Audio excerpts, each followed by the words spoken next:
અધ્યક્ષ શ્રી, સરસ્વતી કેળવણી મંડળ ટ્રસ્ટના પ્રમુખ શ્રી અને ટ્રસ્ટીગણ, શાળાના આચાર્યશ્રી અને વંદનીય શિક્ષકગણ, ઉપસ્થિત ગ્રામજનો તથા મારા સહઅધ્યાયી મિત્રો, સરસ્વતી પ્રાથમિક શાળાની ધોરણ 4 ની વિદ્યાર્થીની હિમાંશીના સત નમન।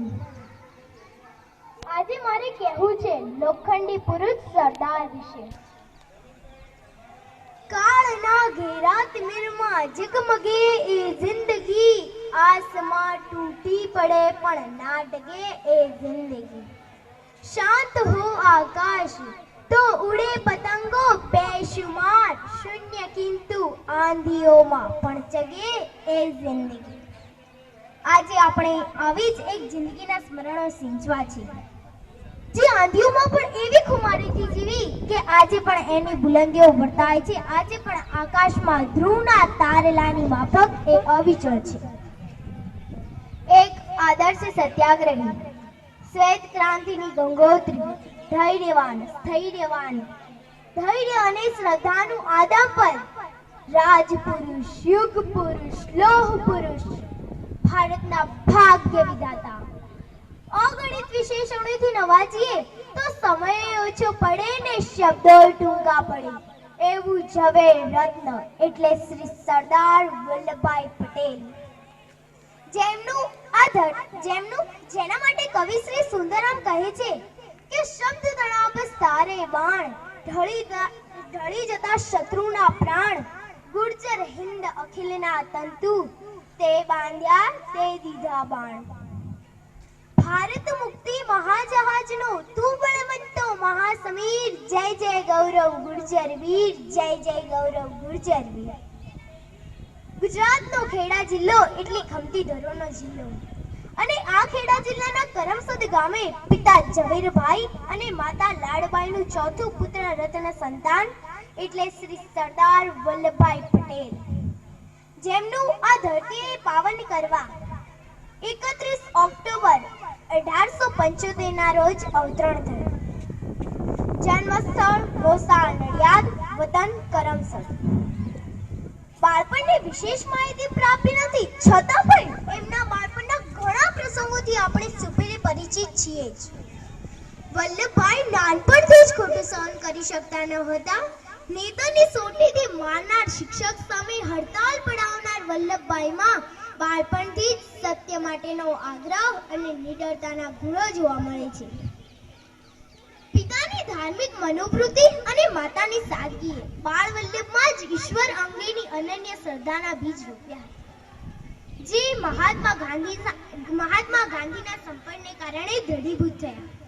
કદાચ બાળ વલ્લભના મનમાં જ વસી ગયું હશે કે આ માટીમાં જન્મ્યો છું, આ માટીમાં જીવીશ, આ માટી મારી કાયા, આ માટી મારી માયા, આ માટીમાંથી માટી, આ માટીમાં ભળીશ। 1875 માં જન્મ, 1891 માં અંગ્રેજી 5મું ધોરણ કરમસદમાં જ રહીને ભણ્યા। એ વખતે અંગ્રેજી 5મા ધોરણથી જ શરૂ થતું। 1893 માં કરમસદથી પેટલાદ પગપાળા જઈને ભણ્યા। 1893 માં ઝવેરબા સાથે લગ્ન। 1897 માં નડિયાદની સરકારી શાળામાંથી મેટ્રિકની પરીક્ષા પાસ કરી। 1900 માં ઘરે જ અભ્યાસ કરી જિલ્લા વકીલની પરીક્ષા પાસ કરી અને ગોધરામાં વકીલાત શરૂ કરી। 1912 middle temple college, England, barrister પ્રથમ વર્ગ પ્રથમ નંબરે ઉત્તીર્ણ થયા। 50 પાઉન્ડનું પ્રથમ ઇનામ પણ મેળવ્યું, પરંતુ પ્રયાણ ભારત તરફ કર્યું।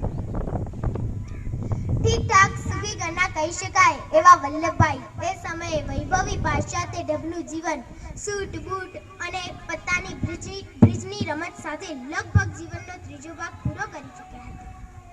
પરંતુ 1917 માં એમના જીવનમાં જે વળાંક આવ્યો એનાથી આપણને આપણા આજે જેને ઓળખીએ છીએ એ વલ્લભભાઈ મળ્યા। ઈસવીસન 1917, ગામ ગોધરા, પ્રસંગ ગુજરાત પરિષદનું રાજકીય અધિવેશન અને વલ્લભભાઈનો હોદ્દો મંત્રીનો। આમંત્રિત તરીકે ઉપસ્થિત હતા શ્રી બાળ ગંગાધર તિલક, શ્રી મોહમ્મદ અલી જીણા અને શ્રી મોહનદાસ કરમચંદ। એ વખતે વલ્લભભાઈને ગાંધીજી વિશે સંપૂર્ણ પ્રતીતિ થઈ ગઈ કે આ આ એક નોખી માટીના જ માણસ છે જે તિલકજીને પણ કહી શકે કે આપ અડધો કલાક મોડા આવ્યા તો સ્વરાજ પણ અડધો કલાક મોડું આવશે અને ઝીણાજીને આગળ માતૃભાષામાં જ બોલવા આગ્રહ કર્યો. અને એ સમયે સ્વતંત્રતાના ઓરતા સિંચાવીને ઉભેલા વલ્લભભાઈના સરફરોશીના શિખરો પરથી મહત્વાકાંક્ષાનો લાવારસ ફૂટી નીકળ્યો. એમનું અંતર હવે એમને વધુ ને વધુ ઊંચાઈએ ખેંચી રહ્યું હતું. વલ્લભભાઈ એ સમયે સ્વાતંત્ર્ય સંગ્રામની ચળવળમાં જોડાઈ ગયા. 1917 થી સક્રિય રીતે કાર્યરત થયેલા વલ્લભભાઈના જીવનમાં ત્યારથી સ્વાતંત્ર્ય સંગ્રામની અવિરત લડતોનો પ્રવાહ શરૂ થયો. રોલેટ એક્ટ સામે લડત, ગાંધીજીના પ્રતિબંધિત પુસ્તકો, સર્વોદય અને હિન્દ સ્વરાજનું જાહેર વેચાણ, સરકારી પરવાનગી વગર સત્યાગ્રહ પત્રિકાનું પ્રગટીકરણ અને વિતરણ, ગુજરાત વિદ્યાપીઠની સ્થાપનાનો નિર્ધાર અને એના માટે એ સમયે રંગૂનમાંથી ₹10 લાખના ભંડોળનું એકત્રીકરણ, નાગપુર ઝંડા સત્યાગ્રહ, અમદાવાદમાં મ્યુનિસિપાલિટી ચૂંટણીમાં તમામ બેઠકો પરનો વિજય, બોરસદનો હૈયાવેરો સત્યાગ્રહ જેની જ્વલંત સફળતા બાદ બોરસદના સુબાનું બિરુદ મળ્યું. આવા તો કેટલાય કાર્યો, અગણિત સત્યાગ્રહો અને એ દરેકની જ્વલંત સફળતા. 1917 થી શરૂ થયેલી આ યાત્રાએ 1928માં એક અભૂતપૂર્વ સિદ્ધિ હાંસલ કરી.